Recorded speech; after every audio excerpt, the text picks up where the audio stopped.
আপনারা কি জানেন মদের বিধান, মদের হারাম হওয়ার বিধান একবারে আসে নাই। প্রথমে বলা হয়েছে মদে কিছু উপকারও আছে ক্ষতিও আছে, তবে উপকারের চেয়ে ক্ষতি বেশি। সাহাবারা সাবধান হয়ে গেল। এরপর বিধান নাজিল হলো তোমরা নামাজে যাওয়ার আগে মদ খেও না। 5 বেলা সাহাবারা আর মদের কাছেও যেতেন না, আরো সাবধান হয়ে গেল। সব শেষে মদ জুয়া এগুলো শয়তানের কাজ, এগুলো থেকে বিরত থাকো। সবাই মদ খাওয়া থেকে একেবারে বিরত রইল। মদের মটকা হাড়ি ভেঙে সবাই মদিনার রাস্তায় ঢেলে দিল। মদের পানিতে পুরো মদিনার অলি গলি সয়লাভ হয়ে গেল। বলেন সুবহানাল্লাহ। মদের হারাম হওয়ার বিধান এটা কি একবারে হয়েছে?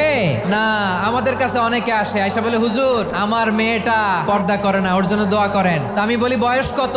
22। তো 22 বছর বয়স আগে কি করছেন? আগে পর্দা করাইছেন? না, করাই নাই। তো এখন তো আর হবে না। এখন তাকে আস্তে আস্তে বুঝান, মারে একটু মাথায় কাপড় দাও, একটু হিজাব করো। ওইটাতে অভ্যস্ত হয়ে গেলে এরপরে তাকে নেকাবের দিকে আপনি আহ্বান করেন। ওইটাতে অভ্যস্ত হয়ে গেলে হাত মোজা পা মোজা যদি করতে চায়, এইভাবে গ্রাজুয়ালি। একবারে ইসলামের সব মানুষ মানতে পারে না।